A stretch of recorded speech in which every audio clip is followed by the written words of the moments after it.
We're local. And right on Code Street with Andy, aka Artie Sandstone. So give a little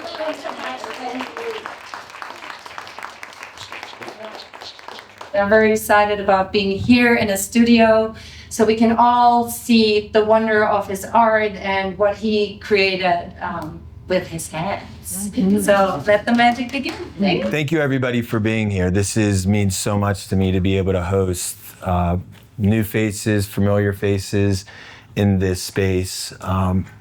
It's really, really amazing. Anna, thank you so much to you and the team for what you're doing with Creative Mornings. Anna's right. We met a couple years ago, and not only did we connect, but she told me about Creative Mornings, and they were in Denver. And so I registered, and every month I would see it, and I'd be like, oh my God, great theme, great. And I never would go. And so thank you, Anna, for bringing it to Boulder. And thank you for inviting me, because now I get to go to a meeting, although I have been to others. But it's so cool to be able to bring like-minded creatives, entrepreneurs into one space. So Anna, thank you to you and Hillary. And this morning at 7, there was 10 people in here that are all volunteering to make this happen. And so that's the magic of what community can bring. And so Anna's right. When she approached me, we thought the theme, a good theme for me would be innovation. And so I kind of prepared a talk. I had some slides, and then the windstorm came. And so today, what I thought we would do was still weave in some innovation, but really I'm going to tell my story, and under the hopes that it'll maybe create a spark of inspiration for you all, and maybe create some dialogue, and ultimately, the theme of innovation, though, still talking about that. What comes to mind when you all think about innovation? I know we have this tag that says, an innovation that I love. I wrote art, that was low-hanging fruit. But maybe I'm just interested, who wants to volunteer some thoughts on what innovation means to you? It's just creating something new that wasn't there before. Or it could be creating something better out of something that is there. Mm-hmm. A movie that I really loved growing up was Robots. It was See a Need, Fill a Need was this big thing that the big robot was always saying. Yeah. So you see something that needs to be changed, you try to make it better to help somebody. Can I see the hands over here? The hands is your life.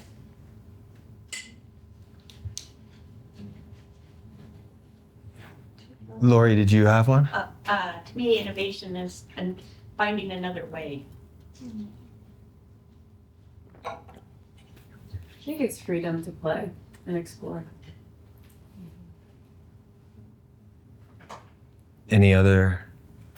I think it's a pretty basic human impulse to try something new, as long as you're not afraid of it. What about if you are afraid of it? Then that's where you need to innovate. That's the perfect segue into one of my favorite quotes of all time is, unless someone like you cares a whole awful lot, nothing is going to get better. It's not. Does anybody recognize what that's from? Lorax. Dr. Seuss, one of my... So to me, that's what innovation is. And I think of innovation of this cycle, right? Where it's this, and oftentimes I was having a conversation with somebody earlier, oftentimes innovation comes when things aren't going right in your life, in the world that you're observing, whatever that may be. It's oftentimes innovations comes as a response to a problem or whatnot. But to me, the innovation cycle is really, once you decide to do something innovative, you have to believe, right? You have to believe that and be willing to try. So that, to me, is the first, element of the cycle. And it's a constant cycle. So you can enter in my little cycle in different moments. But first is you have to be willing to try. And you should be trying something that you really believe in my frame. 2 is you have to be willing to fail. You have to surrender to the outcome when you're making something new. When I make a new piece of art, I have no fucking idea if somebody's gonna buy it or not. That's not the point. The point is that I believe in it, so I'm gonna try it. And I know that the outcome is gonna be the outcome, and I have to be comfortable with that. And that's scary and that's uncomfortable. But that's usually where the magic comes from. And then 3, in my little visual in space, if you can imagine a diagram, I had a slide, but I don't want to show it today. But in the third element of innovation to me is adapt. That once you try something new and you start seeing how it's working, it may be working really well, and that's great, but some things that work really well at one point, like a blockbuster, don't work well over time. You have to learn and then adapt. Whether it's in a business or in life. And it's this constant of checking in with yourself and what's working. And so that to me is how I think about innovation. And so I'm gonna dive into my story right now. And I think I'll be able to weave in, you'll see where I've innovated in my own self, and then, innovation products and things that I've been involved in. What I would say is we can make this interactive. And so if at any moment I'm telling a story that you want to, anybody has a question or wants me to dig deeper. And then at the end, what I'd love us to do, and thank you, Francis, for warming us all up. And Clark, that was beautiful music. Thank you again. I love that. We're all gonna get to be artists. I know there's a lot of creative people in here. So I have this blank canvas. What do you guys see when you see this canvas? Opportunity. White? What? Opportunity. We're all, yes, this is one big opportunity board. Come on. So we're gonna create, and we'll talk more about this project, but I've done this. This was gonna be the first group that I did it with. I actually did it with another group of entrepreneurs a month ago, and it turned into that piece of art right there. Nice. I like that. That's not where it started, but but the underneath was the group project steps. She got my cycle. That was in the failure step, which was great. And then we turned it around into a buffalo. And by the way, Lori interacted with this piece beforehand. Lori, do you want to raise your hand? And she was able, by feeling it with limited vision, that it was a buffalo. How incredible is that? Thank you, Lori, for inspiring me. So, yes. You use the word failure. I would like to use the word learning opportunity. Yeah, and that's what that's the adapt to me is in my cycle, it's really not just failure, it's about surrendering to an outcome, which could be failure. You have to, the most extreme version is that it doesn't work, and then how do we learn from it? Yeah, right. Yeah, and that's what it's all about. It's a constant learning and changing, and 100%. Thing, what was your name? Barb. Barb, thanks, Barb. So again, Francis, you're taking us back to our body and to our 13-year-old self is very serendipitous, because I was sitting with my therapist, a more spiritual therapist, where we do a lot of the mind and body work recently, and she had me close my eyes and do the same thing. and she asked me this question, which was, what would your, and we were talking about me, right? This is what you do in therapy. And she said, and by the way, my name is Andy, birth name Andy Sklower, but I do my art by Artie Sandstone, and you'll hear why. But she said, Andy, what would your 13-year-old self say to you right now? And I said, that's a really good question. Why are you asking me that? And she said, answer it. What would your 13-year-old self say? So I'll save that answer for the end, where we can all maybe reflect on what our 13-year-old self would say as we're all sitting in this moment right now. I'm from Miami, Florida, born and raised in the early 80s. And I was born into a pretty toxic, young, divorced situation, young mom, young dad, divorced at a really young age. And I was one of those and still am. Now learn how to control it a little bit better, but ADHD, to the max. And up through really being born through 13, I just was basically, you can call it what you will, but failing in everything I was doing. I was always in trouble. There wasn't a time that I wasn't grounded. By the age of 13, I had successfully managed to fail out of middle school, was kicked out of my dad's house and no longer welcome in my mom's house. And this is 8th grade, 13 years old. And I was really lucky because I had grandparents, young grandparents, that saw something in me. And I went to live with them for a very short period of time, and they were all able to find me a lifeline. And that lifeline was sending my butt all the way to the middle of the wilderness in Idaho and to be in a survival program. And I went there with my grandpa. We flew out there, and I was the only kid in this program that actually knew where he was going. I didn't really know. I agreed to go, but everybody else was woken up in the middle of the night and dropped off into the woods. And I was 13. Everybody else was 15 to 17. They looked like real women and real men with built. And I was just. It was the first time in my life where I felt like I had this opportunity to innovate, where whatever was working in my life just wasn't me, family, school. I needed a change. It was the first time where I had silence. I was in nature and I was scared to death, but it was quiet.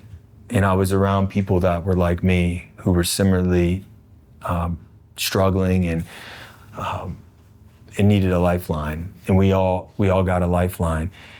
And a lot transpired during that period of time, but one particular moment really stuck out for me was we're sitting around outside in the middle of the wilderness, and the guidance counselor, who only came in a couple times, this little lady Graham, coming in on her ATV and rolls up, sits down, she's sitting on a rock, we're sitting around her, and she tells this story. And the gist of the story was, it was about a lady, now older, that when she was young, she had a lot of unfortunate circumstances happen to her. She had some abuse, some rape, it's irrelevant what it was, but it was a bunch of terrible things. And she went into life and really struggled. Never got help, was never able to break the cycle, and was repeating a lot of the behavior that had happened to her. And Graham said, in life, you have a choice. It's a choice. You can either be a victim or you can be the controller. And you can change. You just have to do the work. And that things in life can happen to you or they can happen for you. And I guess spirituality through you.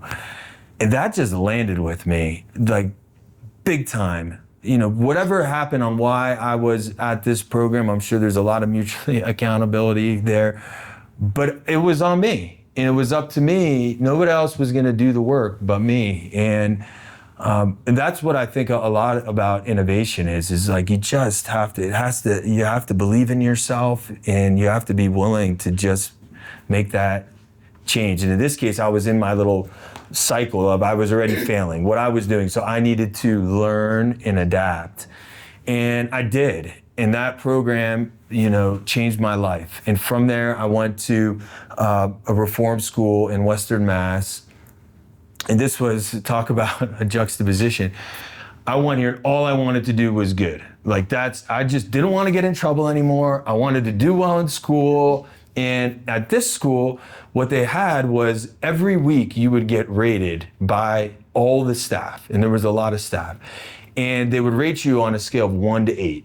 1 being you're a shithead and you're like not doing anything right. 8, you're doing everything and incredible. And then they would take the average of all the scores, and then they would post it on a board. It's crazy for me that this was the philosophy, but every week they would post it. And if you were in the top 6, you were in group 1. And the next group was group 2. Group 1 got some privileges, which was not much privileges but they would maybe going to a movie or something, or Dunkin' Donuts. And group 2 was you got nothing, and group 3 was you were punished. Okay? And every week they would post it as if like you were trying out for something, and the whole school would go and look. For 2 years straight, I was number 1 on that list. Every week. Well, thank you. But this is the first time in my life where it was like crazy. Now I was doing well and I was getting screwed with, because all the other kids, there was a lot of them that wanted to knock me down. Even the staff member would try to get a rise out of me. And what that taught me was resilience. It taught me how to be, over time, humble, and, there's something about being, number 1. I didn't like that. I really did not like that attention. But it was better than, failing out and doing the things that I was doing before. And it taught me how to deal with difficult people and situations, and how to build real relationships and connect with people. From there, I ended up going to a really great boarding school in New England. And the long story short there is, by senior year of high school in New Hampshire, I was done with New England. No offense to anybody who's from New England, but I had my share of the winters. But more importantly, I wanted freedom. I was really just in this 4 years of structure, and so I wanted freedom. And so I went to University of Florida, which is, I drove myself, by myself to, do we have Gators? Yeah. Yeah, look at that. Go Gators. What a cool, no, the spring, go Gators. And local. There's a lot of Gators in this community, by the way, it's pretty cool. And 3 main things happened for me when I was at the University of Florida. One of them is in this room. One is, I knew I was going to be an entrepreneur. I grew up with family members that were entrepreneurs. My grandpa was an entrepreneur, some of my brothers. I was like just in me. I didn't want to work for a big company. I wanted to be in a small startup, and then I wanted to start my own thing.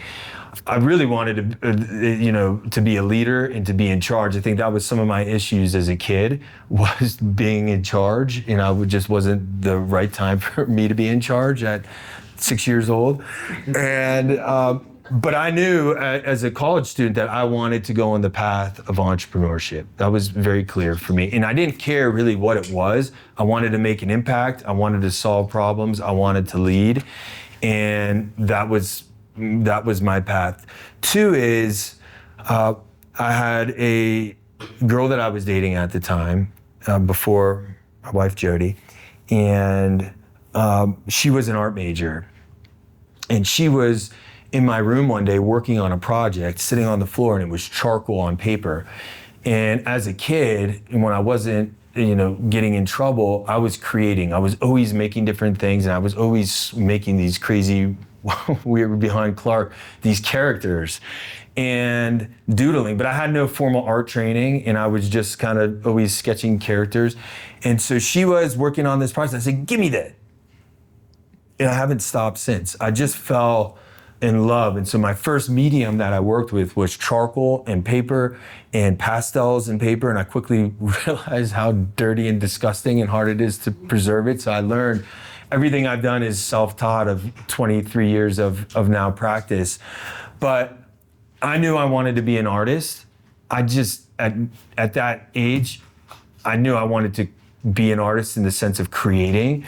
I didn't want to go off and just do art. I wanted to be an entrepreneur and do something in business.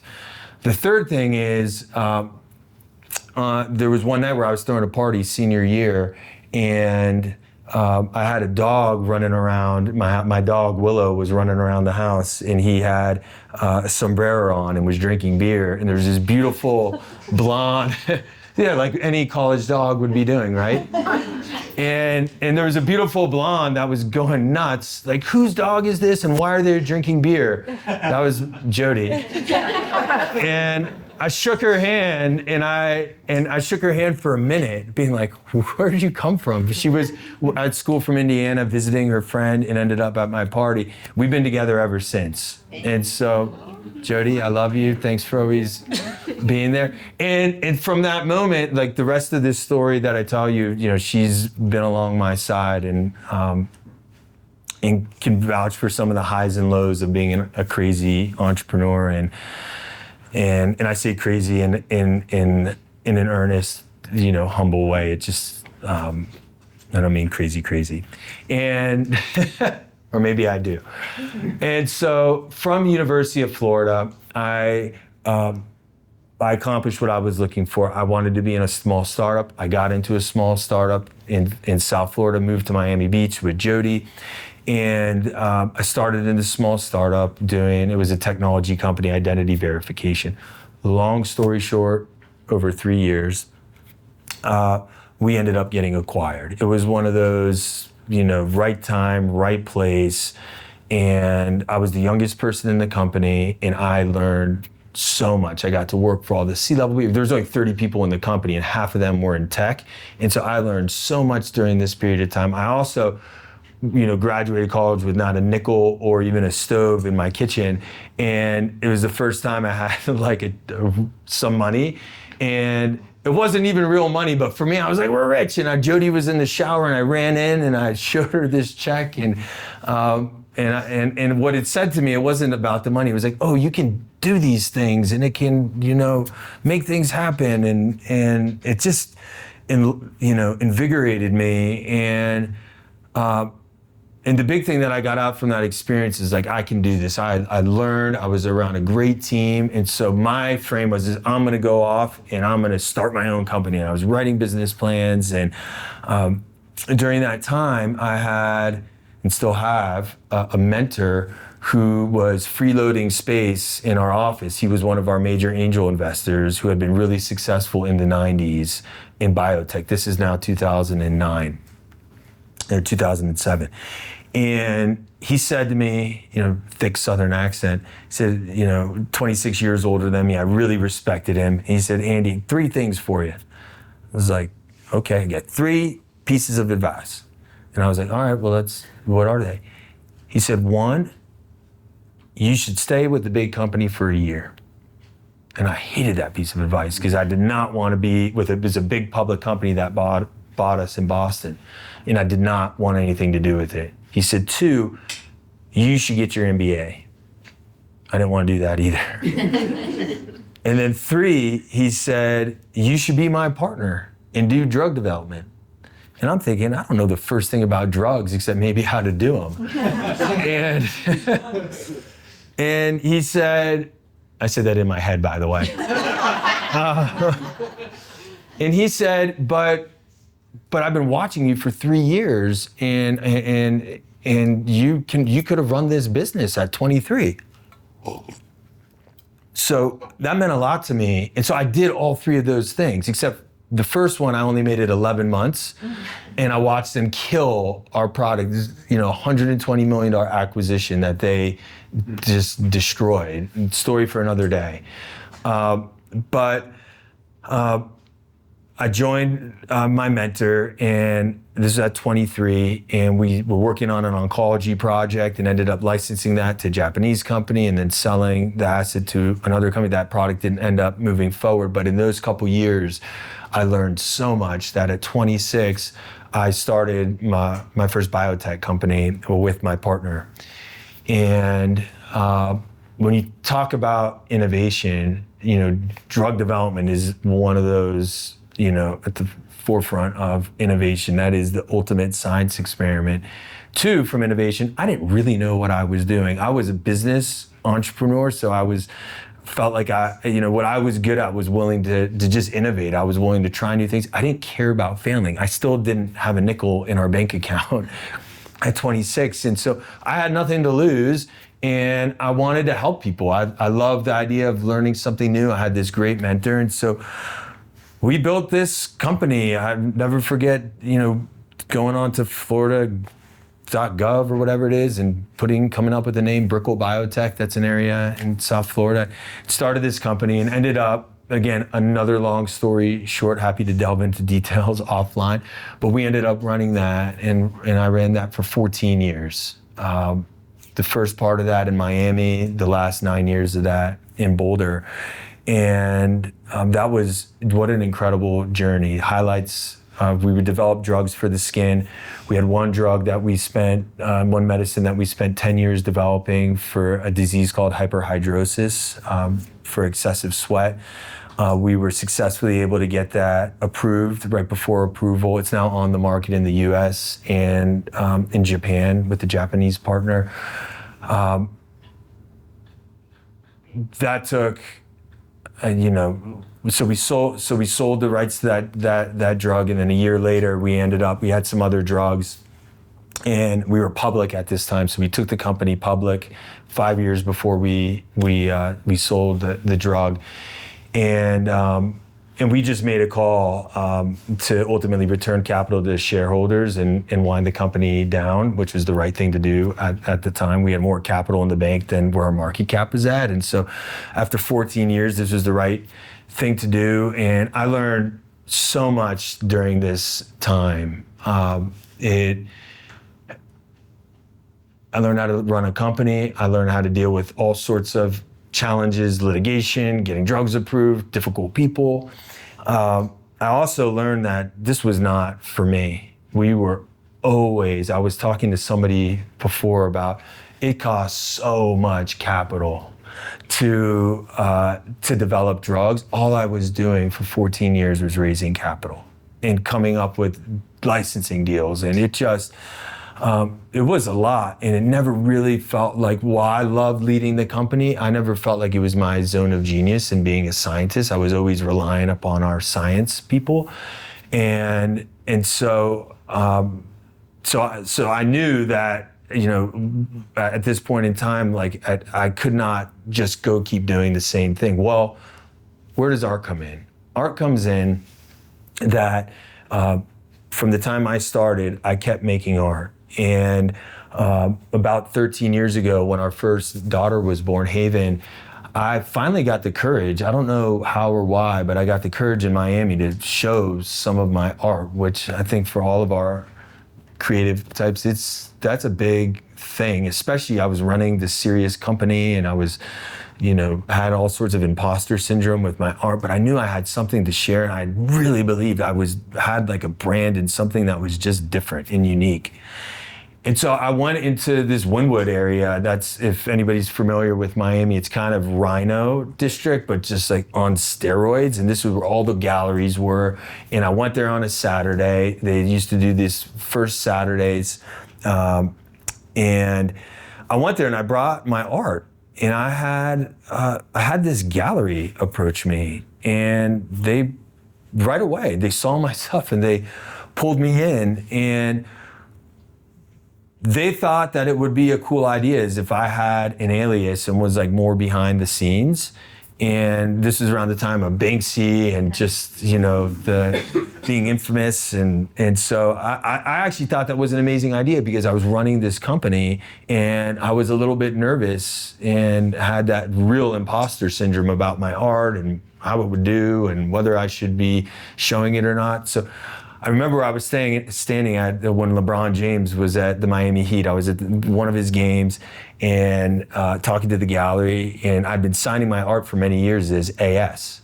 And so it had to be an AS. My name is Andy Sklower. It's not the easiest thing. So it's got to be easy and punchy. So I was like, it just came up with it, standing there in the middle of the crowd. Artie Sandstone.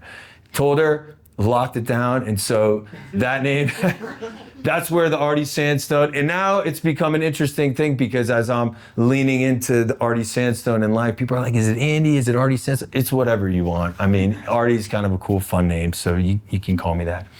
And so I started showing my art, and it was selling. Like people, real art collectors were buying my drawings for real money. And it was like, and then I would make more, and the gallery was loving it, and I was getting comparisons to like Keith Haring, and I was like, oh, this is so cool. But I just put my life savings into my business and had friends and family in it, and I believed in the drug that ultimately got to market was gonna work. And so it was too much for me. I started making children's books that I think are on a table back there with this character, Wally Schwalberry. And that was taking on, there's so much on that creative side. It was like, I felt like I had something, but it was just not the right time for me to just leave this company that I started. And it became too much and too distracting. So I shut it down. And then we ended up moving to Colorado. And when I moved to Colorado, nobody knew about my art stuff. When I was doing art, it was in the background. All my Miami peeps knew about Artie Sandstone. Nobody knew about it here. It's kind of my own little secret. And I proceeded to do art in the background and run my company. And as I mentioned, the company was incredibly stressful for me. We were always in solving some situation. Jody knows this near and dear. And so for much of that time, I was stressed out. I wasn't very present. I had everything this had to work. My identity was just tied with making this work. And on one particular day, I was riding from my house to my office in East Boulder, next to Upslope, and I had a meeting, but I was so stressed out that I just needed to do a climb, and I was climbing a lot at this time, and so I went into the BRC, and I proceeded to do my climb this morning, and I was climbing up, climbing down using the auto-belay, for those of you that are familiar with climb. And what was gonna be my last climb of the day, I got a text message from my banker, a dear friend of mine, Steve, and everything was just, I was always plugged in. So even when I was working out, I was looking at my phone. And so I looked at my phone, sent him a text message, and went on my climb, and I climbed to the top. And this was a really hard problem. And so when I got to the top, I was exhausted. My arms were pumped. And so I instead of climbing down, I let go. Well, I wasn't clipped in. Ooh, mic drop. Be mindful of the 10 minutes. 10 minutes? Okay. Then we're going to be at 10 o'clock? It's 10 to 10? Oh, yeah. Okay. So, and I want to have time for this. Okay. So I fall, and my life flashes before me. And at that moment, I knew I had to do one thing, which was to land. There were no other options. Like if I fell back, it was 30 feet up. And so I somehow, in that quick split second, was able to land. I landed. You can't see here, but I destroyed my left. I felt it immediately. Fell back, but I didn't hit my head. And somebody who was working in the space came up. He's like, "Oh my God, are you okay?" And immediately I said, first words out of my mouth was, "I'm the luckiest person alive." Like I just knew it because I didn't hit my head. I just hit my left foot. I knew I was gonna be okay. And then he said, "Well, did you look at your foot?" And I said, "No." He says, "Don't." I ended up compound fracturing my ankle, busted my knee. I'm now back to doing everything. But that moment changed my life. That was another innovation moment where I needed to be more present. Gratitude. Every morning I do my morning gratitude. And it also said to me, like, we have this one life to live, like just send it. And while it was years later, we ended up taking the company public. I knew I had something with my art and I wanted to share it. And that's what I'm doing right now. And I'm so grateful to be doing it with all of you and to have you here. It is a real honor. It's been a lot of discomfort to be able to kind of walk away from what was comfortable for me, but I've known I've had something with art. I get to share it. It's working. My art is now going all over the world. I'm about to make sculptures. I'm doing murals, and I'm getting to share my story with you all. And so thank you so much for that. I want to be quick now because I'm mindful of the time. My 13-year-old self would say that he's proud.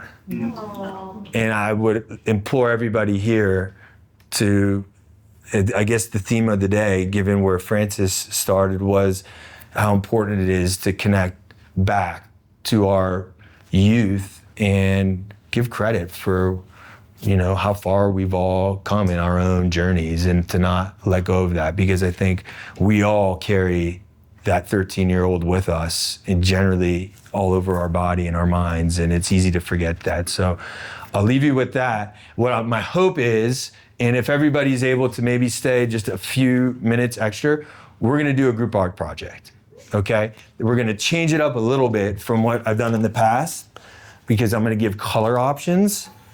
But what we're basically gonna do is we're gonna have everybody co-create something. Everybody gets, so we have a big audience here, so I'm gonna use your help, Anna, and we're gonna just go pretty quickly through. Everybody gets 10 seconds. The goal of this, 10 to 15 seconds, you have to squeeze these things. So these are like drip pens, so there might be drip. We're gonna use different colors. I want you to come up.